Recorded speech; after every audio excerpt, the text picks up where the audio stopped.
Merry Christmas from the Broadway Show. We're so glad you're here. I'm Tamsen Fadal. Let's get going.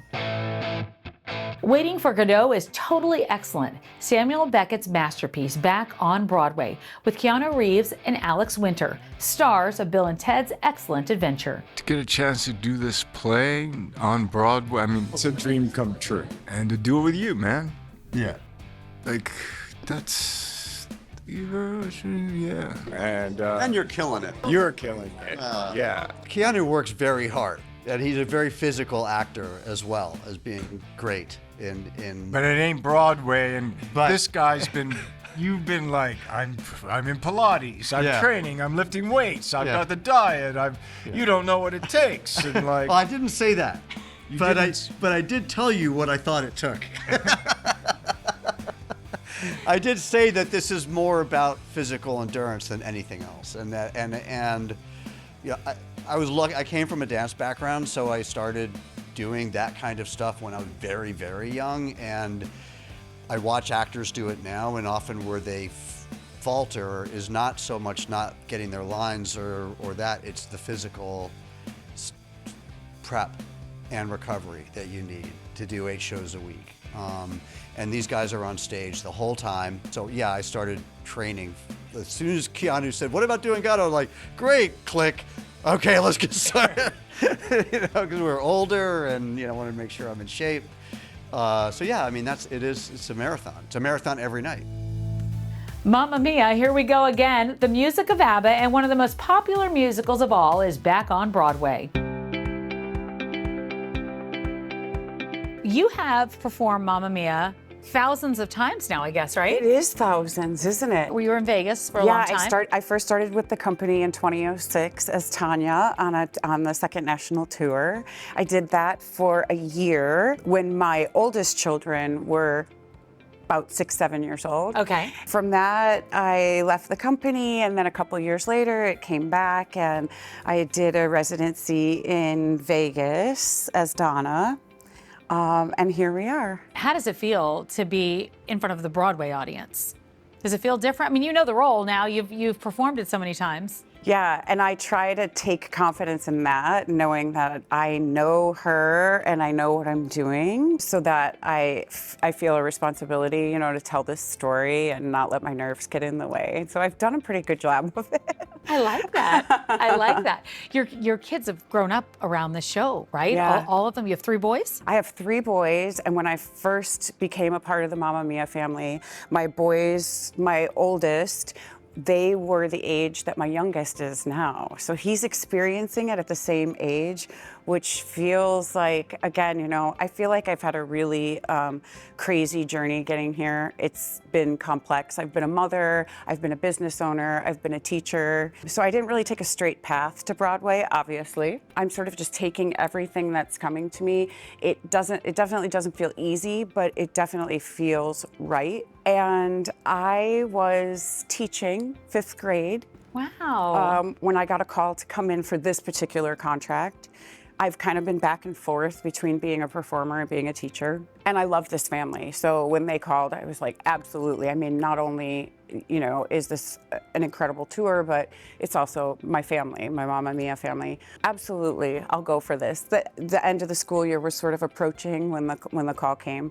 And the funny story is that it was a Friday. I had my phone on Do Not Disturb because I was teaching 5th grade math. Oh my gosh. And then the following week, I thought, I should at least get feedback from my agency. I should just throw them a text and say, like, hey, did you get any feedback? And so I did, and my agent was like, ma'am, I left you a message on Friday. No. But my phone was on Do Not Disturb. Just with my 11-year-olds, no idea. That is my favorite story. So you were teaching 5th grade math. Yes. When you found out you landed the lead role in Mamma Mia. Yeah. That's a headline. That's a headline. That's a headline. There's nothing else to say. That's wonderful. But everything that's been in this path feels really serendipitous, even down to the fact that my twins experienced Mamma Mia at the same age as my youngest now, that they're at the same point in their lives. I think that's amazing. I think that there's something there to all that. I really do. I think of those as coincidences, you know? Yeah. When you talk about not taking a straight path to Broadway, I think it's really important for young people out there to hear that message, because I think there's a lot of people that think, you know, you're gonna come into New York City, you're gonna audition, that's what it's gonna be, you're gonna be here. And it's not always so easy, and it can be easy to give up. And that's not something that you did. Can you talk a little bit about not taking the straight path? Because sometimes I think that can be even better. Yeah, well, it was really important to me to have a balanced life because I knew that I wanted a family, and I knew that there were a lot of things in my life that I valued. So I also did that. And I have to be honest and say, I don't know if I could have handled it or if I deserved it right out of college. Wow, Either thing. I'm just a different person now, and I feel like leading a company is a really big responsibility to inform the company of how to be graceful, how to remain balanced and grounded and disciplined, for sure. And I don't know if I had that when I was 20. Without getting emotional, I spent a large part of my life being a mother. And it's been really lovely to have these 3 boys and my husband all say, this is your turn. You did for us what we needed. We're good now, and it's your turn. It's Good to Be King, The Lion King, one of Broadway's hottest tickets for nearly 3 decades. Let's send it out to Charlie Cooper. L. Stephen Taylor. Yeah. You're here with us, and we're about to walk you to work. Thank you. We're not in front of your show, but we're gonna get there. I appreciate it. Listen, I had to wear these pants specifically for this show because, I mean, who better to wear it for than Mufasa? Come on, school colors. I'm with it. And the heel. Okay? Okay. Love it. Love it. Listen, so you have the most iconic role on Broadway, coveted role as Mufasa. You've been doing this for a decade. Yeah. Tell me a little bit about just how this walk feels for you every single day. I mean, it's historic, right? It's like you look up and down Broadway, you see these marquees, you know, like the weight and the gravity and the history. It's like I really do anyway. I feel it like every single time that I get to walk to work. As someone who's done this for so long, if you were to have a time capsule where you could put something in it that just represents your journey as Mufasa, what would that thing be? Oh my gosh, that's a great question. Thank you. I mean, it would probably be, there's this picture of my son and me when I first joined the company, and he came to the stage door to visit me in between shows. He was 3 years old, and it's like one of my favorite pictures. And I would probably put that in there because I always kind of gauge where I am in this show and like how far I've come, you know, through how my son has grown up, and he's 23 years old now. Oh my God. So it's like 20, you know, being in the show for 20 years, I will put that in the time capsule just because that represents, you know, not only where I started, but also it's like a visual representation of like how far I've come. You're talking about your impact on your son, but you make an impact on hundreds of kids through the program that you tap into through Disney. Yeah. You go into schools, you really show them the joy of theater. Yeah. And I want to know a little bit more about what that's been like for you. And I don't know if there's like a student who's said something to you that's just stuck with you. Yeah, it's, you know, Disney Musicals in Schools is a program that you're talking about, and it's just a really important program to me because my degree is actually in early childhood. So I taught preschool for a long time. So being able to, you know, bring some of that background, and I really love teaching. And I feel like, I always tell everybody, I feel like the classroom is like one of the biggest stages that you can possibly have. So good. And then it's like, there's something that you tap into as a teacher that I feel like we search for as actors. It's like that discovery. I feel like I love that crossover and that intersection of, you know, education and the arts. Can we talk a little bit about your new book and finding that inner lion? I want to hear a little bit more about that. Thank you. Yeah, Sammy and His Lion is one of my favorite things to do as a teacher was always to read to my students. And so something to mark my 20th anniversary with the show, I wanted to just kind of incorporate all of the avenues of my life that kind of brought me to this point. And so I wrote this book, Sammy and His Lion. It's about this little kid, Sammy, who is having some anxiety about his first day of school. And so his dad teaches him to tap into and channel his inner lion as a metaphor for just tackling any kind of adversity that he might be up against. So this is the first book in a series, and it really like kind of, you know, like speaks to who I am as a father, or who I'd like to be as a father. Also speaks to my, you know, my time here with the show, and then as a teacher as well.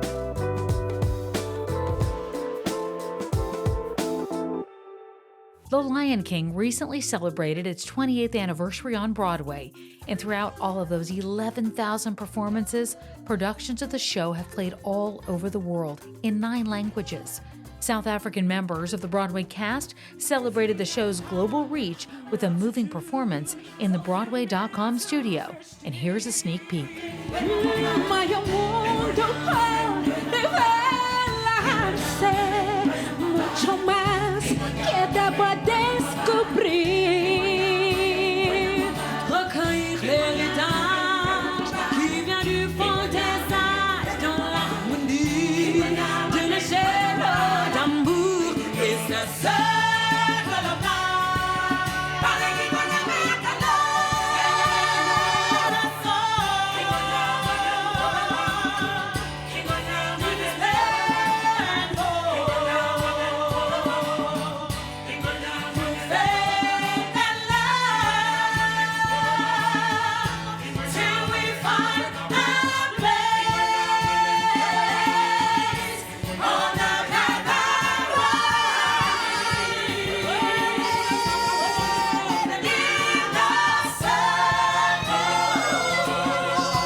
The highly anticipated revival of Ragtime is now open at Lincoln Center, starring Caissie, Levy, Joshua Henry, Brandon Uranowitz, and more. Here's Paul now with the stars.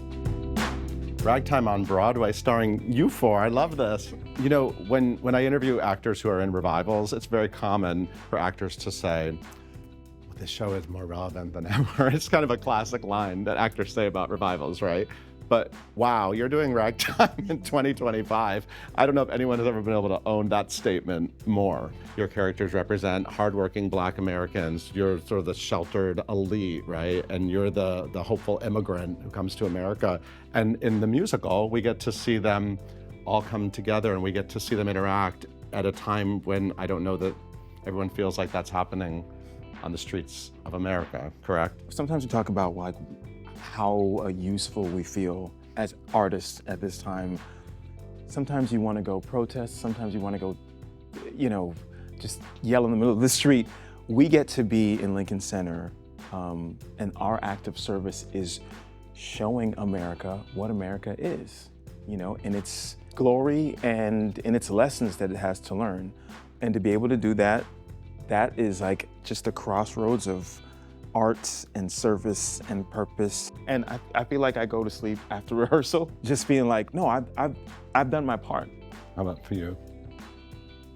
I mean, it feels like we're doing like an act of service for other people. And this is like what we signed up for theater to do, is to inspire people, to give people that hope, to tell these stories. And even from the first day, when we were all just standing in that circle, I think we all could just like look at one another and see that in each other's face. It just feels bigger. To meet this material each day in a very different space based on what has happened in the world has been really interesting too. Like, you know, some days I'm playing mother from a real mothering standpoint. I'm a mom to 2 young kids, and I'm bringing so much of that experience into this.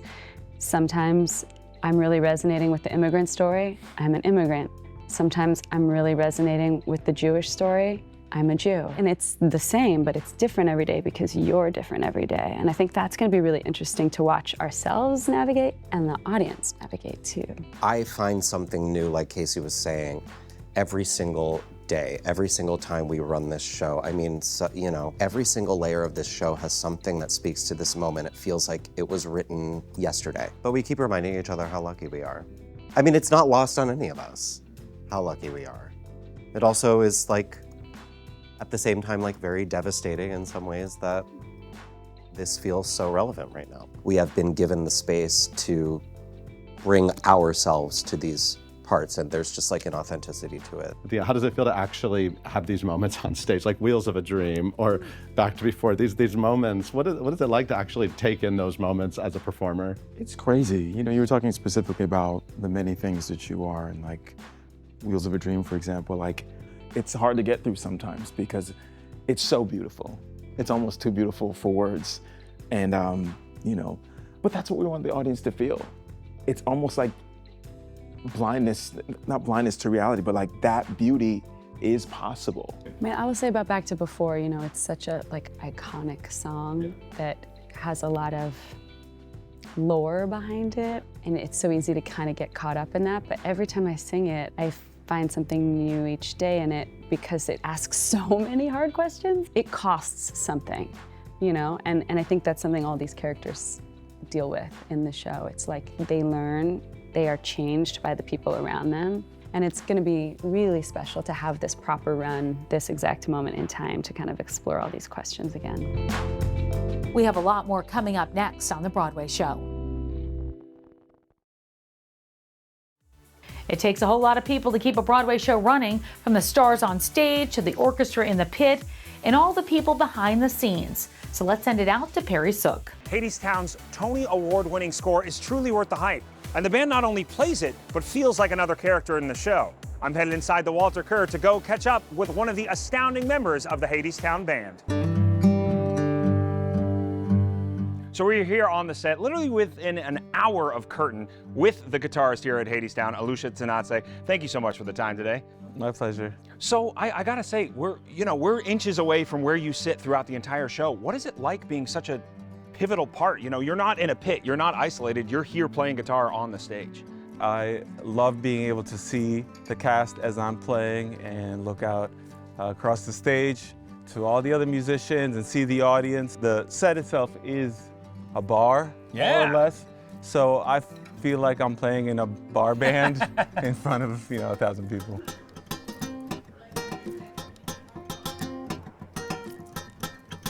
How do you go about mixing? You know, you don't have the conductor, you aren't all there in the pit. You know, how do you go about making sure everyone's together, making sure the levels are great and everything when you're here on the stage in the action? The piano player is also works as the conductor, and he's got a little camera on him, and everybody can see him from the stage and all around. But we also have these in-ear monitors that we can ride the volume of all the musicians, the singers, even the audience level we can ride as we're playing, so we can hear everything. Music is such an integral part of this show, you know, because Orpheus is a musician himself. You actually help coach the Orpheuses, Orphei, I don't even know how to say the plural of that, when they play the guitar. What is that process like, you know, taking maybe a singer who's never played before and kind of coaching them up to be this Greek musician? I've been teaching for a really long time. I've had students since, I was in college, actually. It's the first started, being a professional musician early on. I've always had students. And I've gotten to teach some of the Orpheuses that have done the tour, the understudies here. It's always been really interesting and just pure pleasure to work with them.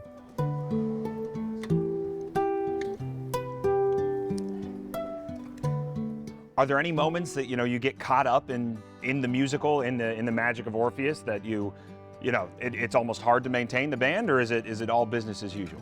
Of course, there's always elements of surprise, so I have to live theater. Yeah, exactly. You have to keep a lookout for things. There's always something that can come up, and that's very exciting, and I sort of welcome it at this point. Listening is the key for me to be able to play the show well. I have to be in tune with especially the drummer, bass player, piano player. That's the rhythm section that I'm part of. So I have to be totally locked into how they're feeling the rhythm. And at this point, I've done it over 500 times or something like that. But it's still like every single time you have to give it your all to make it sound good.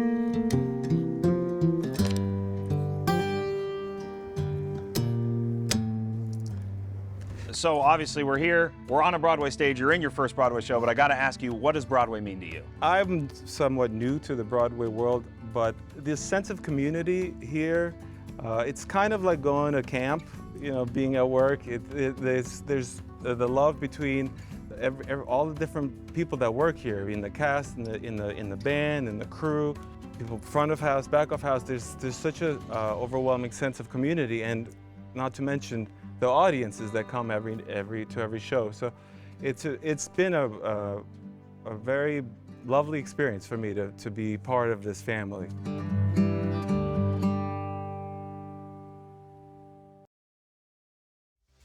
That's all for now, but for tickets or if you want to see extended cuts of all these interviews, head over to Broadway.com. Until next time, I'm Tamsen Fadal, and this is The Broadway Show.